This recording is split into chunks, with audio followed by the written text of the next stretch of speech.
Welcome back, coaches, and thanks everybody for tuning into another episode of the Rising Coaches Podcast. You have your hosts here, Doug and Alan. Our special guest, we're excited. She is somebody we're just, learning she has multiple hats on, not only just the manager of pro scouting for the Utah Jazz, but also the GM, general manager for the Salt Lake City Stars. Ladies and gentlemen, Coach Katie Benzan. Coach Benzan, welcome. Thanks for having me, guys. You're welcome. Thank you. So you have a nice history, and the growth that you have had as a young coach is absolutely it's astonishing. And honestly, going through this, when we were looking over your background, as we always like to do, it's definitely a great growth. There's a lot of, from the position you're in now as a young coach, and at this point, we said the ceiling is like that's just the minimum because you're going to be up in the stars soon. So it's great to be able to see the growth that you have had. But just kind of talking on that, you have earned a reputation as a player. So we'll start from there. And before you even got into the coaching realm, you earned a reputation as one of the most efficient shooters in the country. So that will just kind of throw out there. I always like to tell people I'll do the bragging for you. So don't even worry about having it, because a lot of time people want to be humble. But for you, just having that accolade, being such a strong, pivotal player with your time playing at Harvard, playing at Maryland, going into the WNBA, what was your process, your mindset, developing that consistency and just that tremendous shot? Was there any specific drills you did growing up? Was there anything that you learned from people growing up to be able to kind of be the player that you were? Honestly, it really is just instilled in what you said, consistency. I always, growing up, starting maybe middle school, just every day going to the gym, even when I didn't feel like it, even when I was tired, I didn't sleep well, whatever the case may be, I still went every single day. And some days it was an hour, 2 hours. Other days it was literally 20 minutes. Just get in, get the form shooting, and then get out. But having those building blocks over course of years has really instilled that confidence, and then just that work ethic that I just carried with me to this day. And I think that's really why it showed up in the games. It's because I knew I've taken millions of shots before this, and this is just another day in the gym, and there wasn't necessarily any pressure. And then I played with great point guards that got me those wide open shots. So it wasn't all me. I definitely was set up to succeed, but it definitely helped putting in the work from day one. Yeah, for sure. You made me think of something I wrote on my board, and I'm not this smart. I stole it from Chris Paul, but it's a quote called reps remove doubt. And you literally kind of explain what that means, because, the work you do in the dark shows up when the lights come on, right? And, you had that confidence to trust your work. And I'm curious, who was the hand in your back? And I don't mean somebody that shoved you into basketball and your journey, especially as a player, but more so, who was the nudger? I don't mean not so much the shover, but the nudger, because that's two entirely different things that we're talking about. But for sure, who was that person for you? Well, I do come from a basketball family. So my mom played in college, and then also my older brother did. So I would say those two people are definitely the nudgers, but also sometimes they were the shovers. Sometimes my brother was like, no, you need to come and play with us guys. I don't care that you don't want to, you're embarrassed. You need to do this. And so he definitely wore both of those hats, and we've definitely shown each other that tough love. And don't get me wrong, there were definitely some fights in the driveway and whatsoever, but now I'm so grateful for him to just have that bravery to give me the blunt, honest truth, regardless of if I wanted to hear it or not. Yeah, for sure. When did I know the first time you played with boys, it was probably the first time a 16-year-old gets their license and jumps on the freeway versus being in the city, but when did that start was there a moment where you said, okay, this is just basketball. Like, forget the girl playing with boys deal. Like, the moment where, like, it slowed down for you and you're like, okay, this is just hoop. I'm just hooping. Well, to be honest, I started playing with my brother when I was maybe in 3rd grade and he was in 5th grade. So, Oh, wow. like, it was a long time coming. But that particular moment really happened in high school. Like, as I got more guy friends and I asked the football players, like, hey, get all your friends and you'll come play against all our friends and we'll meet up at the local Y. Like, that's when it was actually fun of, okay, maybe they're bigger, stronger, faster than us, but we were quite frankly smarter. So no offense, football guys listening. You know, she's just that doesn't surprise me. Yeah, no football guys listening. Don't take that the wrong way. You know, maybe it was just that particular group. I don't know, but we were just running like circles around them, and it was a lot of fun. And the trash talking started, and it was just like, now you're on our court. We're not out in the field. And so that was when, like, a real moment that I was like, oh wow, like, despite anything, this was fun. Yeah. You're a basketball player at that point. You're no longer a girl playing basketball. You're just a basketball player. Exactly.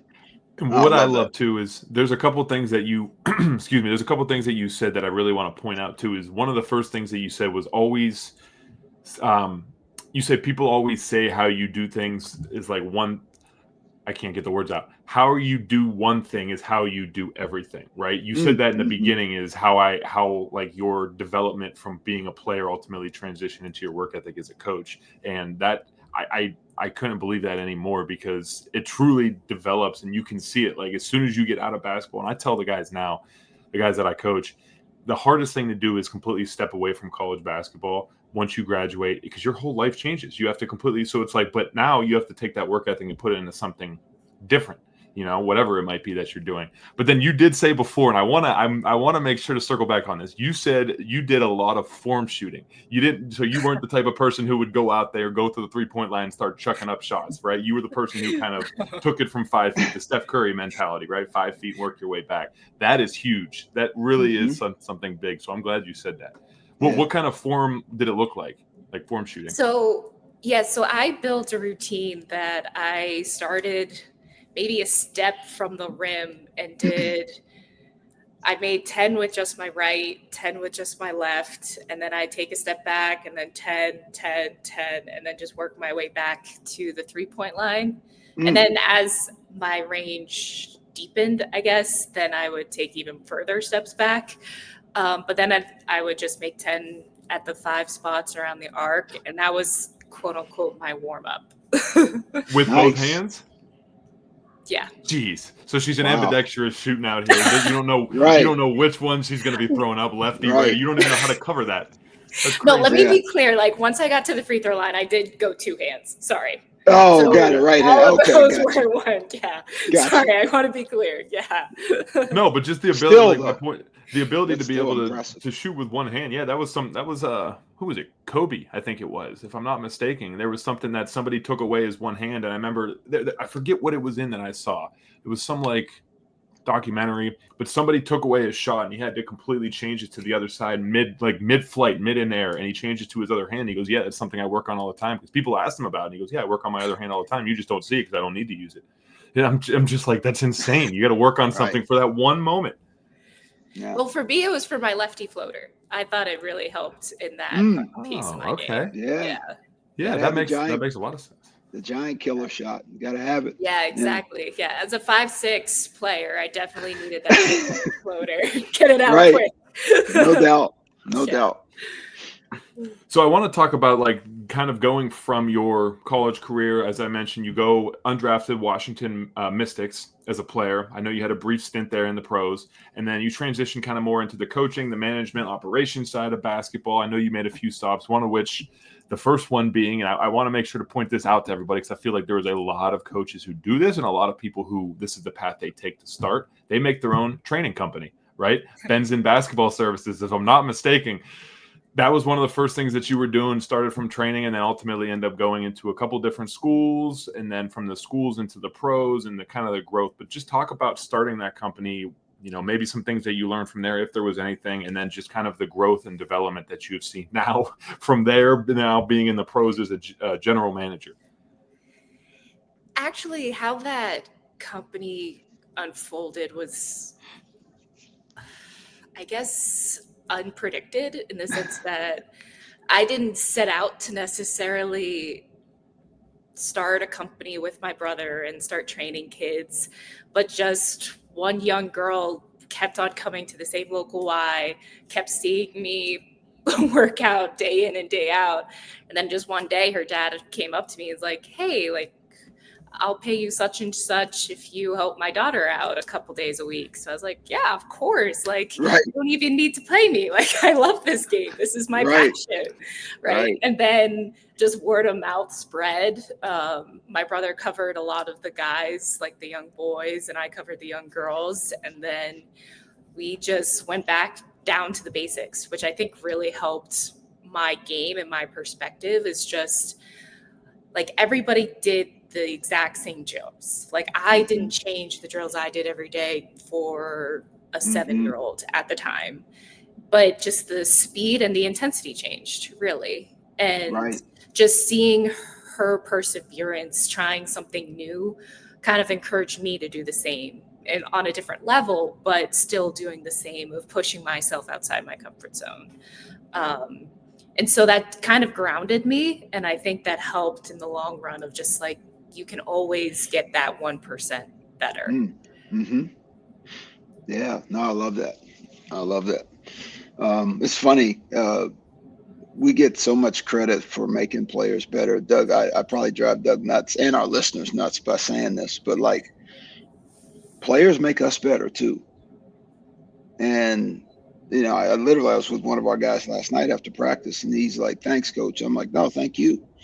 I said, "Every time you stick around afterwards, I got to think about something to kind of put another carrot out in front of you, and that's helping me." And so, player development is directly related to coach development. I mean, it's a two-way street. When it's at its best, it's a two-way street. And so, so to hear that a young girl inspired you like that in reverse, that's not uncommon. I mean, I love that you said that because that's really the essence of player development because, we get better, they get better. And, they're constantly pushing us and challenging us to stay a step ahead of them. I truly believe those player-coach relationships are at its best when it's a two-way street. Yes. When the players feel comfortable, hey, but I was seeing this, or let's try that. And then the coach is like, no, like this is what I'm thinking. This is like that back and forth conversation can really just take that development plan, the team to a whole other level. Yeah, absolutely agree. No doubt. No, I mean, it definitely changes things. And I apologize because I did not mention one thing when I was talking about you being as a general manager, and that is also not only being a general manager, she is the youngest female general manager in the G League history. So not only, I apologize for leaving those facts out. I wouldn't even say that's a little fact. That's an absolutely huge fact. But I just kind of want to reflect on that a little more just because it's astonishing. It's a great accomplishment. And again, I mean, you've already bypassed the ceiling. You're going through up into the atmosphere at this point. But like, what was the moment like?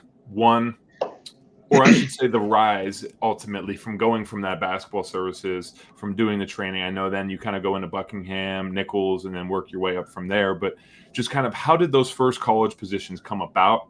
And then really just kind of talk about leading into how this general manager position came about, like the work ethic, the time that you had to put in, and just kind of give young coaches who may want to be there at some point, just that kind of behind the scenes look of how a lot of it came. So that basketball service company started when I was in high school. So that was majority just like my free time during high school. And then my position at actually a prep school BB&N. It was just down the street from Harvard. So when I was at college, I would just honestly ride my bike over there for after school practice um, and for games. So that was during college. And then when I went to Maryland, I kind of took a step back and really just poured all of myself into that Power 5 basketball experience. And then the door opened for Washington Mystics that I didn't necessarily expect, but was surreal to say the least. And I saw then, that. The coaching position all the way to now playing in the WNBA. She's a coach and now she's playing in the league. Like, okay, sorry, go ahead. Yeah. a little bit Right. different. But you do learn something at every stop. That's crazy. And then I just honestly pivoted to the Utah Jazz. I was able to work with some incredible people out here. And again, I wanted to push myself outside my comfort zone. I never lived out on the West until I moved out here. I didn't know a soul in this city, but I wanted to try it. I wanted to learn from the Danny Ainge, the Justin Zanics, the Avery Bradleys of the world, and just be a sponge in this environment. Yeah. Wow. How did that actually, what was the link or the bridge from, kind of Mystics to the Jazz? Like, was it a series of phone calls? Was it just like somebody threw your name out there to the Jazz? Or how did that actually come, materialize?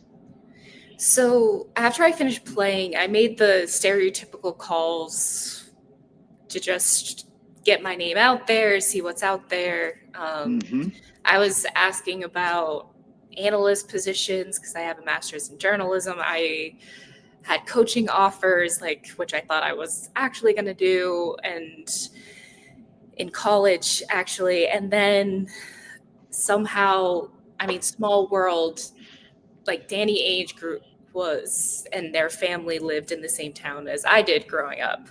No way. So Wow. Danny's youngest son played a lot with my older brother. So we always knew of each other. So somehow Danny Ainge found out I was making these calls. He called me. We had a series of conversations, and this was literally during the time that he was hiring Will Hardy. So he was like, wait, I may have something for you, but I got to get through this head coaching hire. Right. I was like, okay, no, totally fair. Yeah. Take your time. Yeah. Little me over here, I'll be fine. Yeah, no doubt. Yeah. But then they flew me out and I interviewed with Justin Zanuck. And then the next thing I knew, I was moving out to Salt Lake City. Wow. That's amazing. I know it was, I'm like, let me get the magnifying glass and let's lift the hood here. And how did this actually, we're all one handshake away from our lives changing. It's just funny. Basketball has this amazing ability to shrink the world. And here it is, a hometown relationship of all things. Like if you live one town over, who knows? Yeah. Like, you know what I mean? It's just, so that's amazing. It is truly such a small world. Oh my goodness. That's incredible. And I got to ask too. Oh, go ahead. Sorry. I was going to say, it just really teaches you that you really shouldn't ever burn a bridge, right? Like who knows where someone's going to end up, move, or who they know. It's such a small world that your reputation and your name can really go a long way. 100%. No doubt. Well, yeah, say, hey, you go out there and are playing with Danny's son, and next thing you know, you two have a bad relationship in some way. You're not getting that phone call, and you're not getting that, and you're not, well, I don't want to say you're not, but there's a potential opportunity that you're not in the same seat that you're in now, right? So it's like everything is transpired ultimately from, in your case, playing basketball with somebody's son in the backyard all the time, and now it turns into, it's crazy. Yeah. Relationships, yeah. And again, there's a lot of hard work in there. I don't want to just make dumb it down and say you just because you're friends. Obviously, there's a lot of hard work. You have a tremendous background. Going to Harvard, going to Maryland, having a whole basketball background. There's a lot more that goes into it, but that's the quick sum up. But I want to ask about the GM position too, because as we said, with the Salt Lake City Stars, like just talk about really some duties, some responsibilities that it has, because I feel like a lot of people maybe don't necessarily know what that entails or really anything about a general manager. So honestly, each day can be different. A lot of I'm sure. my duties is support, at least especially now when our roster is built. But during the summer, it was a lot of scouting, agent conversations, selling the Salt Lake City Stars, the Jazz, our whole organization. And then to this day, when I've made cuts, I've brought guys in, and we're good to go. Now it's just making sure our players are in the right headspace, our coaches have what they need. Sometimes it's being a sounding board, sometimes it's sparking ideas or suggestions or whatever it may be. And then just also just keeping my eye if a roster change or a trade may come down the line. Like we were just talking about relationships. That's a big piece of my job, to, like on every single facet of whether it's another GM across the league, whether it's an agent, whether it's a player. It really boils down to those trusted relationships. Yeah, for sure. I got to ask you this because I think it's really going to encourage a lot of coaches and people listening. And I don't know if they mentioned this to you during your interview or after they hired you, but they had to sense that you had some sort of a superpower that they needed in the building. What do you think that was, or what did they tell you they thought that was during the process? The only reason I say that is because a lot of young coaches or coaches of all ages that listen to us, they're sometimes curious about the interview process and what it's like. And so, but I'm guessing something had to come across from you to them, or they sense, and they either sensed it and didn't, they said, hey, this is what we need, or they actually said it to you and said, you have fill in the blank, whatever that is, this is what we need. So what do you, I guess it's a two-part question. What do you think that superpower is? And is that the same thing that the Jazz felt during the process? If that all makes sense. I know that was a lot, but Yeah, no, I got you. I got yeah. you. My superpower, honestly, I think it's two-pronged, I think. A, I know what I don't know, and B, I am curious to discover what I don't know. So those are two big ones. a bit of it is like my first day on the job, I knew basketball. Like I knew, like watching basketball, I knew where there was talent, how coaches are manipulating things, like the X's and O's. Like I totally got that. But a bit of the scouting aspect of things is projecting them to your organization, your style of play, the role that you may change on your team. And so for me, it was making that jump of that futuristic view. And at first, I'm going to be honest, I was not good at it. I was just like, okay, this is what the guy does. He loves going to his right or left. And it had nothing more of like, okay, when he's with us, we're going to put him in flare actions where his shot can take advantage. And then it's creating closeout situations versus the Nets, for example, are putting them more like with the ball in his hands. So he's at a disadvantage without much momentum, etc. Right. So that was a huge bridge to make. So first it was just identifying that A, I needed to make that jump.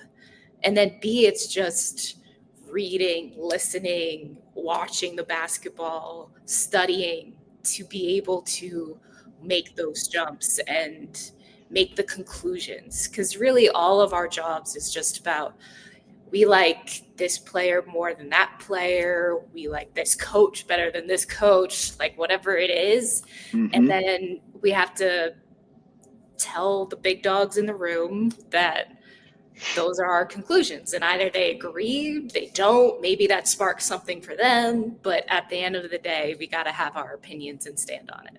Yeah. And exactly, that conviction. Yeah. No, that's well said. I love that.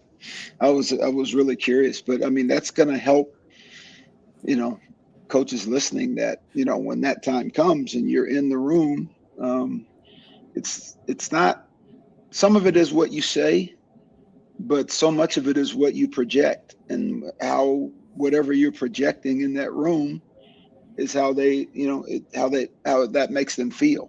They know what you're capable of, and they probably done their homework to a certain degree.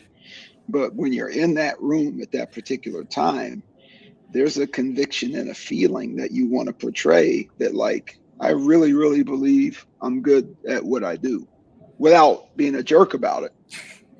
But, No, there is a thin line between confidence and arrogance. 100%. But the majority of communication is conveyed by your tone, your body language. Yes. That can really just like send those underlying messages that, like, if you're laying back, you're too relaxed. If you're leaning forward, you're into it and you're engaged, or something like that. I don't know. But yeah, for sure. Now you're making me over here adjust myself and wonder if I'm actually like sit up, showing Dougie. good. Sit up straight. Yeah, Damn it. I am. Sit That's up the straight. worst. You're in the presence that was of not my. You're in the No, presence I of know. a GM here, Dougie. Sit up straight. No, but I'm just kidding.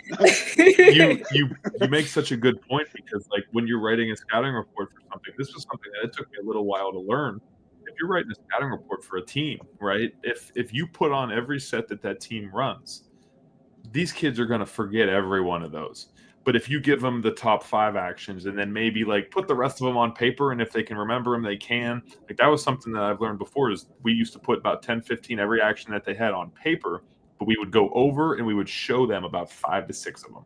Because then at that point they're seeing the main ones, and then if they can remember the rest, okay, that's great. But if not, at least that's our job to remember the rest and to call them out as they're happening. So that's a great point, because you don't want to convey too much information. You don't want to say too little, because then they're not going to be prepared. And to your point, as you were just saying, your body language, the way you're talking, if you're not seeming like you're engaged, they're not going to be engaged. So that hits the nail right on the head. Yeah, no doubt. Definitely. So what we will do is, and fortunately for you, we actually started a new way of going with things. Rather than ending with the final question, we actually got into something which is more just kind of hot seat questions. And really all it is Alan was just mentioning about like the interview process. Really all it is just a couple questions to kind of get you in the mindset of, say you were sitting in an interview. I don't want you to treat it like an interview right now and be all, we're not trying to interview you, but more just kind of seeing how you think on like, without having anything predetermined. And don't worry, they're all easy questions, relatively easy questions. But really just to see how you think in live action, and just to kind of give people an idea of just your mindset. But that being said, starting with the hot seat question for number 1, I mean, really we had, what's one weakness you feel that you have learned over the course of either from being a player to a coach, or just your span of being a coach? Is there anything you feel like you weren't very strong at that you ultimately turned into a strength and grew better at?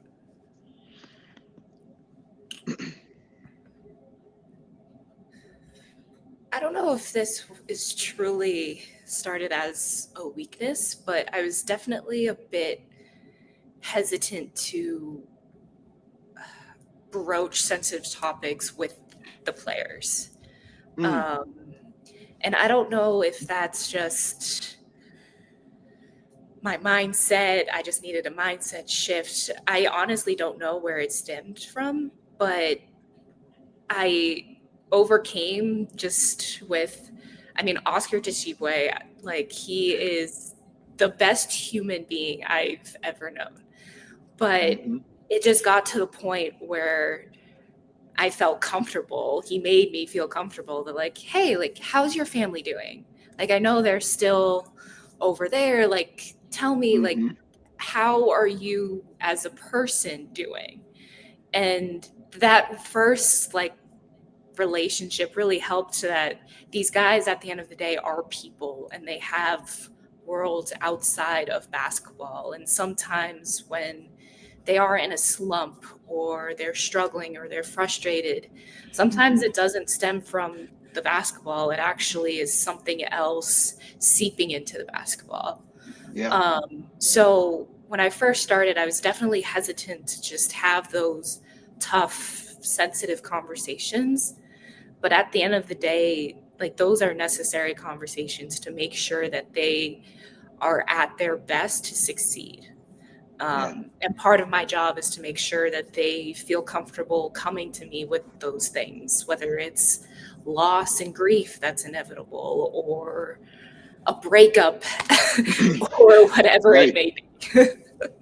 hmm That's a great point. Yeah. That's You know, it's great. funny. You were probably erring on the side of being respectful to start with. Um, but that's all right, I'm going through that now. I mean, getting to know our players here, like I have to be intentional with that. Um, I was talking to one yesterday. His girlfriend's birthday is this weekend. I'm like, please just tell me you didn't go with the gift card. He's like, nah, coach. Yeah, I got her flowers. I got her some jewelry. Going out to eat. I'm like, well, that's great. So, but no, you were probably erring on the side of being respectful. But we, you kind of know when it's time because they kind of give you alerts or signals that they're ready for that in your Yeah. conversation. So you kind of picked up on that with Oscar, which is great. So yeah, great answer. But I loved how you used the word intentional because you do honestly have to be intentional with your hmm effort in these types of relationships. Like you're Absolutely. not just going to naturally build such a strong relationship built on trust and honesty and integrity, like nothing without actually putting in the effort, conscious effort hmm to go beyond it. Yeah, no doubt.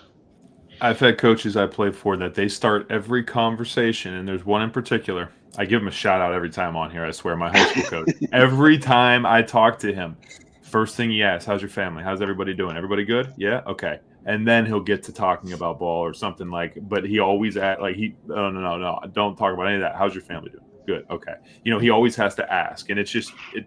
Yeah, at one point you're like, it feel like you're reiterating the same thing over and over again, but he's genuine, and exactly to your point, as long as you're genuine and you truly care about it, like you can, hmm it can definitely be perceived, and you can understand from the other side, like, wow, this guy really does care. So Yeah. that's great feedback. The next one would be, speaking of feedback, the best piece of feedback or really any information that you feel that you have been shared with throughout your career. So anything like anybody ever give you any advice, any feedback, any information at all to help you grow in the profession, and how did that help you grow? I mean, the one piece of advice that really comes to mind, or at least at first, is just go above and beyond what's asked of you, Mm. right? Like, do the projects that you're curious about, regardless of what you're tasked, right? Like, for me, it was I made a video for the top 45 prospects in the draft. And then I showed them to Justin and Danny. I was like, hey, like, what do you think about my thoughts and my conclusions? Like, what am I missing? And I was thankful that they spent the time to actually watch the video, sat down with me, Mm. and then it just sparked conversation. But that was something that I wasn't asked to do. I just, in my free time at night, I was just going right away and answering the major questions about each player. And then it actually helped because now I've built a better relationship with those two men, but also I got extreme great feedback so Mm. that the next draft cycle, I'm like, oh, this is how I should at least think about it. Whether I agree with him or not is a whole different Yeah. question, but it hmm just changes a little bit about my thought process. Yeah. That's No awesome. doubt, no doubt. Well, then, on the flip side of kind of ultimately being the first question that I asked, asking for a weakness, but how you turned it into a strength, just more if someone were now, I'm going to put it out there. So then if, just in case anybody that you work with, I know you're not maybe be throwing your resume around, but if you were looking to go to another position, or if somebody were looking to hire you to lead a basketball department as you are now, do you feel the biggest piece of value that you add, and really how do you use that? More or less looking for something that young coaches can learn, like a type of skill or a type of personality trait that maybe they can develop to help themselves grow.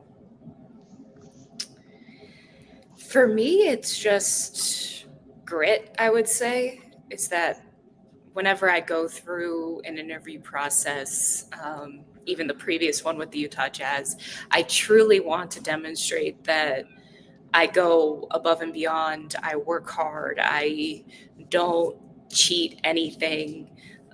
Because at the end of the day, a lot of our jobs is if you put more time in it, you're going to get more out of it.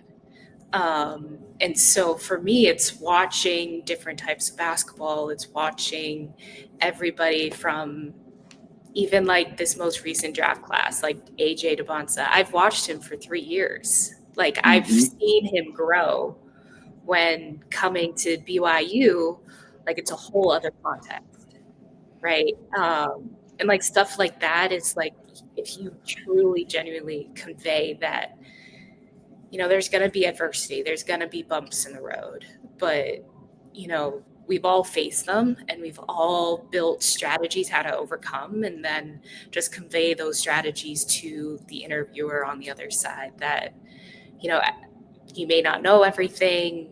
It may be a learning curve, but at the end of the day, I'm going to figure it out. I'm going to get the job done. Yeah. Love it. And don't be afraid to ask questions.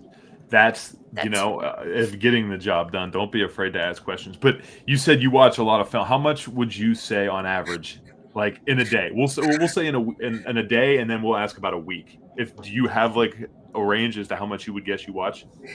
I try to at least watch a game every single day. Okay. Some days I'm better where I get up to 3 games. Other day, like it does truly depend. Like sometimes when there's a Jazz home game, like I show up at the arena at 4:30, so that kind of shortens my day quite a bit. Exactly. But at the end of the day, I do try to watch at least a game every day. So that's at least, I don't know, games are an hour-ish long, 48 minutes. So at least 7 hours a week-ish. I mean, once you cut out all the commercials, you cut out if you get them on like Synergy, watch all the clips, you can cut out all the unnecessary stuff, and you can watch a game quick too. Yeah. Yes. And probably she falls asleep with League Pass on, I'm guessing. So that's probably her melatonin is watching a little, League Pass, who's on late. I'm not going to lie, that has happened with some Lakers game. That's right. Exactly. Blazers. I'm sure. Exactly. Yeah. Clippers. No doubt. Yeah. At that point, you're always watching games.